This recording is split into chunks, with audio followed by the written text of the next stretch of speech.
The weekend is so close, so cheer up, right? Like, woohoo! And we'll do a little different. We'll do this a little differently. When I ask a question, you just don't need to raise your hand. Just shout out, right? Like a yay or a nay, and let's see how it goes. So thank you all for coming, and thank you for giving me the opportunity to present. And the topic that I want to talk about is human intelligence in the age of AI. What does human intelligence really mean? Human intelligence means, according to me, your ability to work with others, your efficacy in being able to work with others, right? Like, and it's especially true. I think the importance of that is much more critical for the TPM role, and I'll get a little bit deeper into as and when we go along. Then why isn't this title just human intelligence? Why in the age of AI? I think there are some important aspects to that, because you're going to hear enough soapbox around how to use AI to expedite your own work. But the particular perspective that I'm going to bring into this conversation is how you cannot afford to leave the human intelligence behind while chasing artificial intelligence. But at the same time, it's not an either or. You can actually use AI or artificial intelligence to feed into making you better at human intelligence. So that's about the title, why the title is what it is, right? Like, then the question I think many of you will have is why should you listen to me? And what makes me equipped to be able to talk about this topic? And I think we'll get to the next slide on that.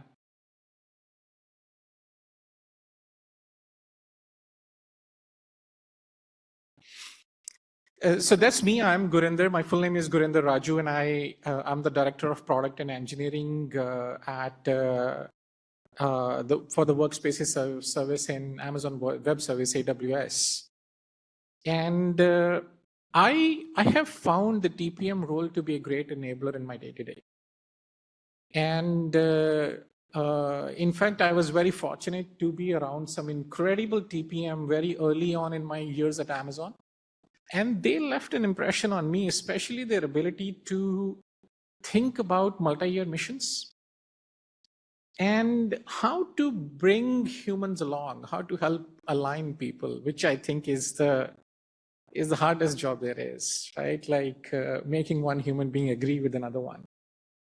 And I have a lot of TPMs within my organization, some reporting directly to me and some reporting into the leaders who report into me. And I have grown many of them, some of them directly reporting into me and some through my own leaders in achieving career milestones and reaching their next level. So I think that should give you at least some credibility on why am I equipped to be able to talk about this topic, and why I think some of the tips that I'm going to share in here should be relevant, and some of them you can adopt. Let's continue moving forward. So the discussion is, how do you balance brain and machine, right? Like that was kind of this big graphic that you saw in the first slide. There's so many tools that are available to you, being publicized to you, some of them being pushed to you, and you can't really browse a web session without seeing some ads for additional AI tools. You need to adopt them, but at the same time, don't do it at the cost of leaving the human intelligence behind. I think the question some of you will have is, it sounds so generic. Why is it very specific to the TPM role, right? Like, why is this topic relevant, so much relevant for TPMs per se, right? Like, why not any job family? Seems like it's applicable. I think that's where, like, if you go to the next step, right? Like, I think if you go to the next slide, if you look at the typical roles that make up a team, SDE, STM, UX, PM, and based upon the particular job role that you have, the configuration might be very different, right? But I think TPM role is very unique. TPM role is about aligning priorities, right? SDs work on sprints when the tasks have been chunked down to a level where there is not enough ambiguity on what the outcome should be. The ambiguity is only about how you execute it, right? And same for SDMs. It's like the group of all the actions, right? All of these roles handle ambiguity. Product managers talk to customers, and and you have to make sense of, draw patterns there. But the role of human intelligence, I think, is uniquely applicable to the TPM role in making TPMs much more effective. And I think that's where this topic, to me, is highly, highly relevant to the TPM job role. Why is aligning priorities so hard, right? Like if you take a look at the next slide, right? Why is it so hard? Right? Like the mission statement of the organizations that you work in is very clear. It's what we want to achieve. You will hear the CEOs, your SVPs, your VPs talk about goals, right? Like, so why isn't everybody able to align on those goals, right? The challenge comes in because all these higher level goals get distilled down into smaller goals, and they're assigned to individual teams. And once they get distilled down to smaller goals, then the success of those goals is measured locally, right? I mean, some organizations do really, really well at that. They're able to stitch together these smaller goals into the overall company-wide goals as well, and you're able to see that impact very clearly. But the bigger the organization, it becomes difficult, right? And when success gets to get measured locally, right? Everyone is going to try to protect the goals that they are familiar with or that have been assigned to them directly, right? So if you look at the next slide, if you're working with your dependencies who have their own goals, right, like distill it down to them, you should expect them to play defense. And it's a very human factor that they want to work on the goals that they are familiar with. And measuring the success locally, they want to protect that, right? So different organizations have kind of different modus operandi on this, right? Like especially if you are a team with a lot of dependencies, right? Like each one of those dependencies are going to have their own goals, right? Like, and if you're behind in asking them what you need from them, it's going to become very, very difficult for you.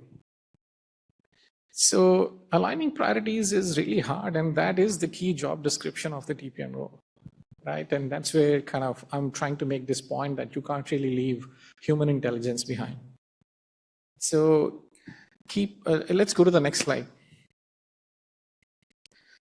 I think that's where, when I said I was very, very fortunate to be surrounded by very, very effective TPM early on in my years at Amazon, I think that's where really, really the great TPMs distinguish themselves from the good TPMs. And so I'm not making a case for you to stop supercharging your AI usage. Do that, but not at the cost of your human intelligence. You need to do both. And it's not an either or. And later on in the conversation, I'll give you some pointers on how one feeds into the other. And you can use the benefits of one to feed into and becoming better at the other. TPM job role is very, very, it's full of mystique. It's one of the hardest jobs there is, right? That's probably why I have not been a TPM, and I've never really held that role. But I feel like a great TPM is an asset to an organization. Things go smoothly and well when you are equipping and enabling your great TPM to work on your most critical goals. So let's go to the next slide, right? I just don't want to talk about this topic very broadly and generically. I want you to have some takeaways, and I'm going to share takeaways in 3 categories.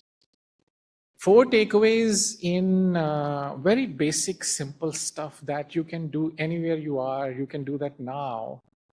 In fact, you can do most of them right now in this very moment. Then there'll be 4 takeaways on. I'm also going to make a case for use AI to improve your human intelligence. And then there will be there are 4 takeaways or practical tips that I'll share where they're advanced kind of use cases. So total together, 12 practical tips I'll share with you. This one is very, very simple. Meet lots of humans. And I think many of you are doing good at it because you choose to come here, right? And I'll give you a test on how good you are at it. You should at least be knowing everybody, the name of everybody sitting at your desk, right? Like sitting at the table, the round table that you're at, right? If not, there is a lot of opportunity for you to do better. So the rule of thumb I'll give you is try to meet one new human that you have not met before every week. 30 minutes in a week, if your work week is, let's just say 7 hours, 8 hours, it's a small fraction. But even if you count like say lunch or coffee, it doesn't need to be a very formal one-on-one. Many people don't do this because they feel like they feel like it's a transaction. What do I have to give to that person, right? Like what do I have to offer? Why would they agree to meet me? It's not that. You need to overcome that. It's curiosity. It's your curiosity in knowing what they are about, which should fuel this. And then even if you skip a week, you will still be meeting 2 people, 3 people a month, and then you'll be meeting 30 individuals, new individuals over the course of the year. And over 10 years, you have such a beautiful, healthy network of people to reach out to. So things accrue. I think really, really pay attention to that. It's one of the easiest things to do, but also one of the hardest if you don't approach it. I think the key word is curiosity. You want to meet people because you're curious about them. Next slide. What do you do when you meet them? You ask them. You don't ask them, oh, let's talk about this project. Ask them, what are their goals? What are you trying to achieve? It's a great question to ask anybody. You can ask this question to your CEO. You can ask this question to your SVP, your VP, your manager, and it just structures a conversation in a very good forward-looking way that it's going to enable a great conversation. And sometimes you will get surprising answers, right? And that's where you start stitching together these local goals into the bigger goals that those local goals have been distilled down from. Right? Ask about goals, right? You need to be profuse about asking these goals on what is that you're trying to achieve, and then you will get to know on what is that motivates that individual. It's okay to talk about personal goals as well. Meet lots of humans, ask them about what their goals are. Next slide. What do you do then? You align goals. So that's where I ask you a question and you shout out yay or nay. Do you understand what a twofer is or a threefer is? Shout out nay, that's fine. Just shout out. No, okay. Twofer is when you're able to align 2 goals. You are able to achieve 2 things with the exact one amount of effort. And that's a great input to you once you identify twofers that you started aligning goals. Great organizations or great leaders within an organization are able to align goals, individual goals, team goals, and business unit goals. Good leaders are able to align at least 2 of these. And that's where symphony happens, right? When I took on my recent organization, this was a few years ago, there is so much to do. How do you even prioritize, right? So a tenet became that we only pick up things which are twofers or threefers, right? you should be forcing yourself to find 2 furs, 3 furs. I hope you don't find 4 furs, because if you find 4 furs, I mean, somebody hasn't really been paying attention in that organization, might not be the best organization. Align, align, align. It sounds very simple. It's going to require some mental exercise to get good at it. Once you get some practice, you'll be addicted to this exercise on how you find 2 furs. Like an example, 2 fur is if an organization is trying to improve their margins and then trying to get better at operational excellence, right? If there is that legacy service somewhere, like lurking in the corner, just decide to retire it, right? You gain margins from having retired the infrastructure that gets used for it, and the dev teams become happier because they didn't want to maintain it anyway, right? It's a very simple, basic example. Meet lots of humans, ask questions, align, align, align. Okay, let's keep going. I think this one is, the first 4 tips here are about what is that you can do very easily. It comes naturally to you. Segment your work. Segment your work. What does it mean? You should have a mental map of where you spend your time. How much time do you spend on gathering inputs, writing reports, filing tickets? And it's going to require accrual of patterns over, 4 or 6 weeks, but then you will start to see patterns of where you spend your time.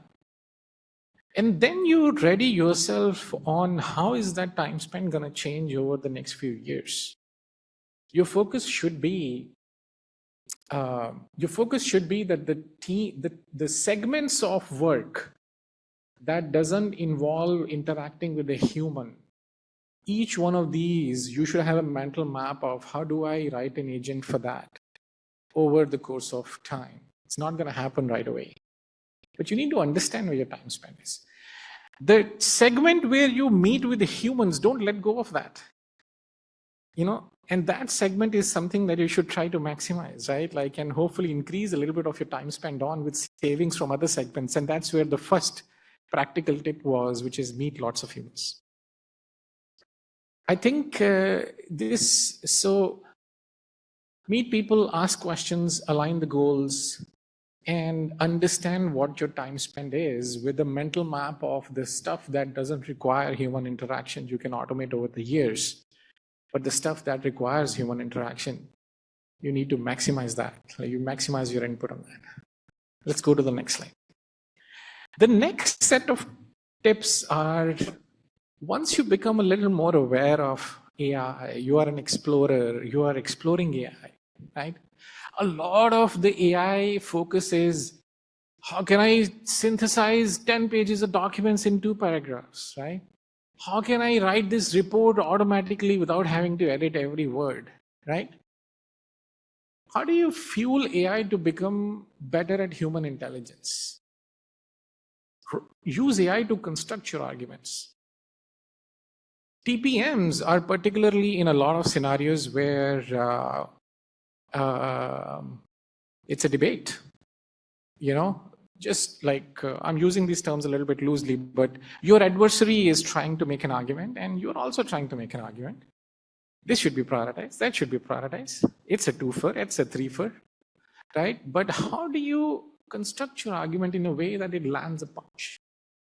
A well-positioned question, you cannot underestimate the power of that, right? And you can use it in multiple ways. You can, there is a rare category of TPMs called introvert TPMs. I've seen some of those, right? I've seen some of those. Questions don't come naturally to them on the fly. So if you want to increase your visibility within your organization when goals are being discussed, right? Why don't you ask AI? What are the 3 questions I can ask? Right? It feeds into your mind on what is that you could speak and makes you much more effective at. I think it translates your thoughts into well-positioned arguments, right? Picking the right words is sometimes half the battle. And then when there are high stakes conversations, it's very easy. I'm assuming that you all have some AI agents available to you, rolled out by your workplace or elsewhere.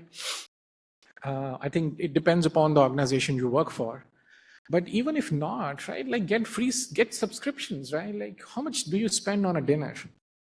Right? Like $50, like you go out with family, $50, like spend 3 subscriptions a month, right? Like it's not a lot of money. Again, I don't want to come across as obtuse on the value of money, but don't underestimate the power. Try around products that might not be made available to you. Let's keep going. Next slide, please. So we're coming about the halfway mark on about practical tips. This is the sixth one. Use AI as a conversational assistant. I have learned a lot of topics driving to work. You can have a great conversation with ChatGPT on a new topic, right? And it's very different mode of learning rather than just consuming articles from Wikipedia, because it's conversational. You don't understand a point, ask question again, right? Like I learned about stable coins, I learned about private equity, right? Not only that, you can use AI to distill and clear your mental fog. You have a lot of unstructured thoughts.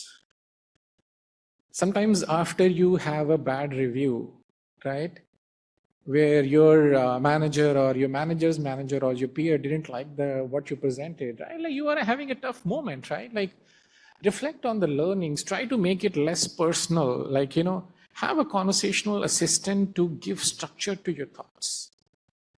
Not only it helps you distill with mental clarity, it's also a good way to learn new things, right? And if the tool you use doesn't have audio capability, you can also use it with text. It's a little bit harder, but you can still do it, right? Let's keep going. Let's look at the next slide. Personalize. What does it mean? There is AI can generate a lot of content for you, right? I don't know if you have heard the term AI slop. It can generate a lot of content for you. You will edit it. It'll be words. It'll be polished, but it'll be robotic because it has been written by a robot or a machine, right? Like there is no emotion behind it. You need to make the effort to personalize it. Right, and there are easy ways to do it. When you share a document, when you share something with somebody, they need to have a sense of, oh yeah, this seems to have been written by that person. Oh yeah, no. Gurinder wouldn't say that, right? So I know this is a little bit an incongruous of the mental constitution that I believe, X person have or Y person has. Sometimes there are words which you never use, right? Keep me posted. I have never used those terms except for speaking about those terms because I don't come from a culture. I didn't grow up where keep me posted or, the annual Christmas letters, is a mechanism to tell the rest of your family on how you're doing. So you need to personalize it to the point that it reflects you as the person. You need to push on quality, but it needs to be you. That's where you earn trust and the human intelligence comes in. So there are many ways to do it. Some AI tools automatically do it on your behalf, but you can take 5, 6 artifacts that you have created fully manually earlier on and use it as context and writing style with that agent. Here's my writing style. Give it back in my writing style, of course, with better quality, right? But with somebody reading, it still needs to realize it has come from me. Right? Don't pass on AI slop. It might increase your productivity, but it's going to decrease your human intelligence. Let's keep going. Next slide, please. Okay, so these 4, the first 4 were about stuff you can do. Second 4 are a little bit about once you get to explore and use AI. Be aware of your adeptness. This is the last one in once you become aware of AI. Be aware of your adeptness. What are the four? Like I categorize this into four layers: awareness, exploration, enthusiasm, and being native AI. Be aware of your AI adeptness and be aware of the North Star. I think it's not would not be an unfair statement to make in any generic room that you are much closer to aware and explorer boundary, right? And if the answer in your mind listening to the previous tips was, oh yeah, I do that, right? Like I know it. Like learn what is the true North Star to be an AI native. I don't think it's a extremely rare feat right now to be AI native. It's going to become easier over the years. But learn your adaptness. I think I am somewhere maybe the early levels of explorer. I would love it to be a much better. But I think it's your imagination, which push your imagination. Push your imagination on how you can use AI to become better. Being aware of this is super important because you need your own human intelligence to be aware on how adept you are at AI. Let's keep going. Being AI native, what does it really mean? Right? It means that whenever you pick up a non-human task, you first think of AI and how you can leverage that to kind of do that work. Right? A lot of the workflows are right now retrofitted. Right? You're thinking about that, and then like there'll be some suggestion, or you'll think about maybe I can use it for this way. It's a reverse way. AI native is okay. How do you pick up AI right from the onset of kind of trying to accomplish some work? Explore a lot of tools. You need to understand fully the tools that you're using and what is the maximum full set of AI capabilities they have, and explore the other tools that are out there, might not be made available to you by your organization. Next slide. Once you start understanding your AI adeptness a little bit, you will come to this realization of how you're not using it effectively. Even if you are, you can push AI really hard to help you become better and also help you become better at your human intelligence. And that's where the next four practical tips are going to come. So the first four were, you meet a lot of humans, you ask a lot of questions, you align goals, and you segment your work. And after that, we got into how you use AI to construct your arguments, to be a conversational assistant.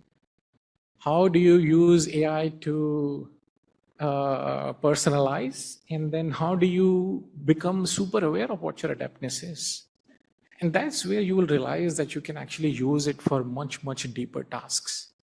Whatever I've talked about you is very simple, but the daily challenges that you face, especially as TPMs, are actually very complex, right?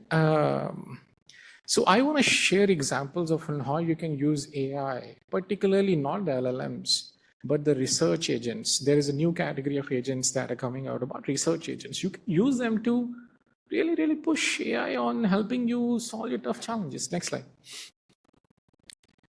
Change management.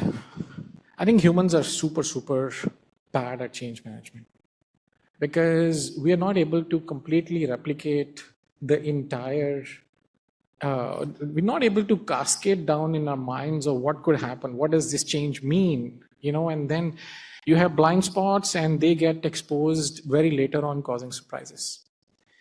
So the thought process here is just build a simple automation where you feed in a lot of the status reports that you have, and you ask these agents to not only tell you what has changed, but what does it mean for you, right? Like opening blind spots early, right? You will find a lot of practical terms for it, risk management or dependency tracking. But it's just using AI to help you understand change better. There are a lot of moments in my career, if I look back at them, I didn't process the change very well. I wish I had a tool like that where I kind of share it. Here's a change that happened. What are the cascading impacts of it? Of course, you could do it at different level, organizational change, or you could do it on a project level. This is an example of a very, very simple agent, very, very simple usage of an agent. Take the status reports, feed into an agent, ask, what does it mean for me and your program, right? Let's keep going. It's about building a small agent. Then use AI or these maybe a little more complex agents, research agents, to build KPIs. There is no better way to resolve the differences in opinion among humans,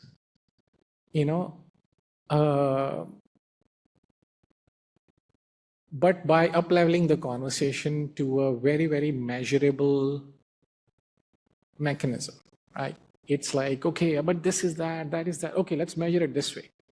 Does it sound okay to you?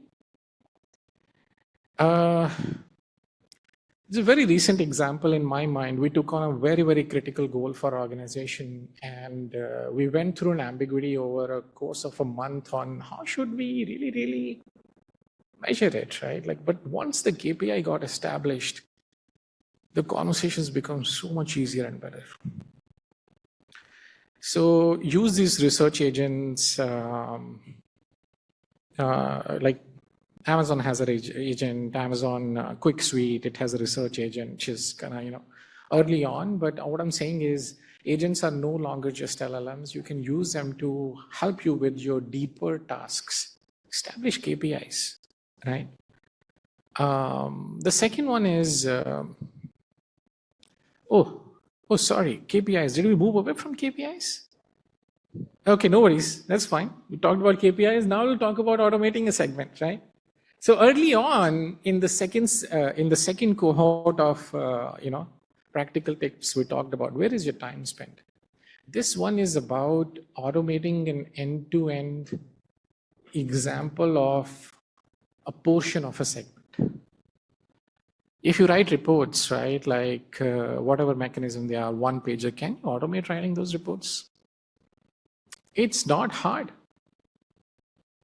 You can understand your time spent, understand change management, personalize, and with this thing you can, if you really pay attention, you can start automating some portions of a segment as a step towards completely automating it on your behalf. Status updates, like we sometimes call them 2x2s, action item trackers, ticket creation, estimate validation. There are a lot of tools that are emerging even for that. Project retrospectives, that's actually a great one.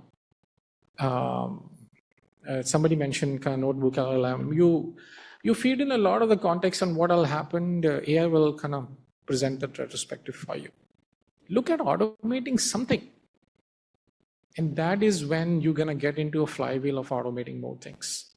Next slide, please. Talking about human intelligence, use AI to be more inclusive. You earn a lot of trust when you bring somebody to the fold who has not been able to participate or make their voice heard. How do you do that? You can do pattern analysis on who contributed, how many comments, conversations, or even there are a lot of tools that give meeting summaries. Zoom has a meeting summary. It's relatively easy to figure out on who have been the frequent contributors, vocal contributors to something, and who hasn't been. Right? That's a great insight you can use to bring more people along with you and then increase your human intelligence in building a tighter group for yourself. So this is not about how can you make your work or do it faster. This is about how you use AI to feed into your human intelligence.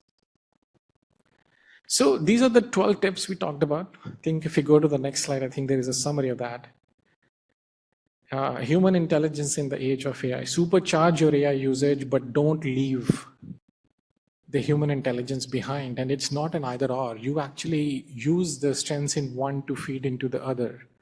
Meet lots of humans, ask about their goals, align goals, find doers, segment your work, understand the segments of that work to build a map in your mind on what are the things you're going to automate and what are the human components that are going to be fully on you. Construct your arguments. Learn new things using AI as a conversational assistant, and distill and clarify your mental fog, whether it is prep or increasing your participation or learning a new topic or reflecting on a tough review. Personalize, don't pass on AI slop. Be aware of your adeptness. There's a long way. It's a fair generic statement to make. There's a long way for you to go to be AI native. Make yourself better at processing change management. Use more advanced agents to create KPIs for you to kind of up-level the conversations from human opinions. Look at automating a segment or a portion of a segment and be more inclusive. There are a lot of other things that could be highlighted, but to me, these are the things where I felt focusing on human intelligence and feeding off your AI adeptness into creating more human intelligence for you. I think that's my time. If you look at the next couple of slides, I promise that I have some credibility working with TPMs that I think should make you pay some attention. Hopefully I wasn't lying and you don't feel I was lying. And thank you on taking the great first step to meet lots of humans.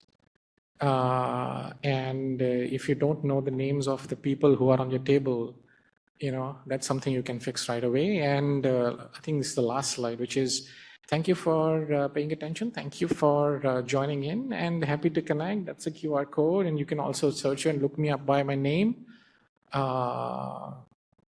Thank you. Thank you.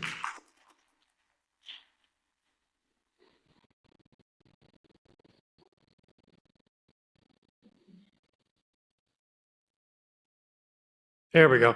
Okay, so we will take some questions if we have any. We've got a dual microphone set up here, so everyone should be able to hear. If you do have a question, go ahead and come on up here, and I'll check the room to see if there's any from our other locations.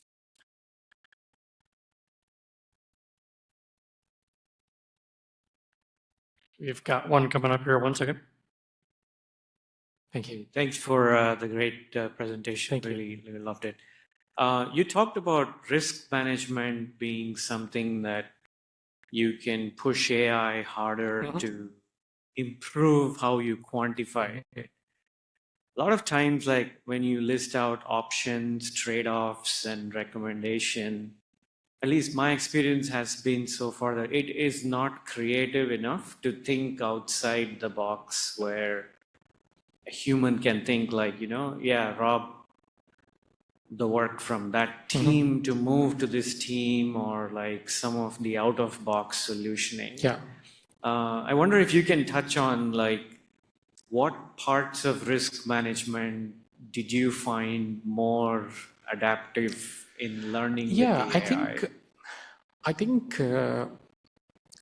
my suggestion would be to leave space to come up with, right? Like there's this concept called temperature, right? Like if you dial down temperature to be really minimum, AI's responses will be very prescriptive. So if you give the trade-offs and options, like it's not really helping you do risk management, it's helping you make a choice from the choice you already listed, which are limited by the blind spots that you might have, right? I think more than risk management, I think of it as a change processing. I think where I feel like humans are not really good is understanding the cascading impact of a change, right? Like, so if you have a conversational history, it's okay to even ask AI, what am I not thinking about this, right? Like, so don't just ask it to help you pick an option, because those options have been constructed or been limited by your blind spots, right? Like push it to say, even ask it, what am I not thinking about, right? I think that's where you will find some interesting stuff which can help open some blind spots. I know it's a generic answer, but I think of more it as understanding the cascading impact of change. Um, these kind of patterns will become easier once the entire teams adopt it, right? Because you have concept like understanding and feeding in of data from everybody who's working on it. But you can still do it if it's just you. Leave space. Yeah, that's my answer. Yeah, thank you. Anybody else? Another one? Thank you for the presentation. Yeah. I really liked your analogy of the two furs and three furs, Yeah, something yeah. that I haven't thought about before, Yeah. but now it really makes sense. You mentioned about TPMs being very valuable for you in dealing with ambiguity. So we have read and seen a lot about dealing with ambiguity, but what's your recommended framework when you see successful TPMs deal with ambiguity, especially with using AI? I think some of it is specific to my organization. So let me answer it from that perspective, and you can tell me if you want me to. The specific role I am is we call it these services much more kind of up the stack services.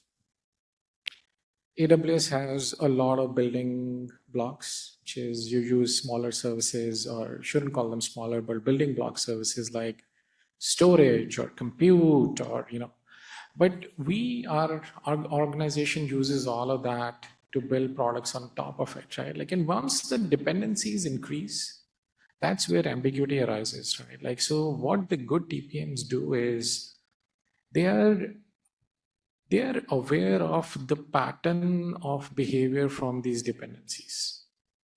What are the promises they're able to keep? What are the things they're able to move fast at? If that dependency has a request from somebody else, what is the overlap of our ask with some other partner? We might be more influential than one partner, so we can tell them, oh, we have asked for the same thing, you're going to get it. Or that partner might be more influential than us. So we try to get those signals to see what is definitely going to land and what is at risk. So I think the great TPMs dealing with ambiguity in my organization is about understanding the dependencies and who else is asking the stuff from those dependencies to create a much more, much deeper picture of what the true risk is. So that's kind of right. I think the unique aspect or value the TPMs create for me. Understanding the dependency is a muscle that you have to build over time. So that means Yes. you as a leader have to be patient with the new TPMs Correct, coming correct. because they need some time to understand the You're architecture and dependencies. You're right. It's a muscle that you have to build over time. You can't really get at really good at it, especially when the behavior patterns on what happened 2 years ago with this dependency, right? So it's not something that AI will get you. AI will help you become really good right away. But once you have that understanding, you can automate a lot of that through AI, right? So it's uniquely an example where the human intelligence and the AI intelligence have to come together. Maybe one other aspect I will add on is some of it is can't be inculcated. Some of it is individual. Some of the traits they already have, right? You have to be extremely comfortable with ambiguity. And then you have to be extremely uncomfortable with that ambiguity lingering on. You have to have both, right? So that's an additional trait that I ask for whenever I'm looking for additional TPMs. Okay, how good are you with ambiguity, right? You need to be extremely comfortable at the beginning, but you need to be extremely uncomfortable in letting it linger, right? So yeah, it's kind of it's a very, very complex topic, but I'm giving you my perspective on how I think about it, right? Yeah. Thank you very much. Okay, yeah, we'll do, we've got one last question and Yeah. then that'll Thank be good. Thank you, Gurinder. That was a really good engaging session. My question is, how do you control over emphasizing on the AI? Like, for example, the more tools I use, the more tools that are made available to me, my first instinct to go is like, hey, I want to write this email, like write it to me, rather than, hey, first I'll write it and then I give it to AI to improvise it, right? Yeah. With more and more tools available to me, how can I strike a balance where I want to put my intelligence first and then use AI to improvise rather than Okay. going AI as the first attempt? Yeah, I think I don't think of it that way. I think you, I'm not sure if you have kids, but you set the ground rules with kids, right? Like, is curfew, not curfew, but maybe none of my kids are not teenagers yet, so probably it hasn't gotten to that point. But I think of ground rules or templates, right? Like, so for example, whenever I write a document, I'm able to see the document in my mind before I start writing it. I don't start writing it unless I'm able to see that, right? Like, so that gives me, it's a little bit of a pseudocode, right? If you know the sections, here is how I want to write the document, right? You can give AI a section to write, right?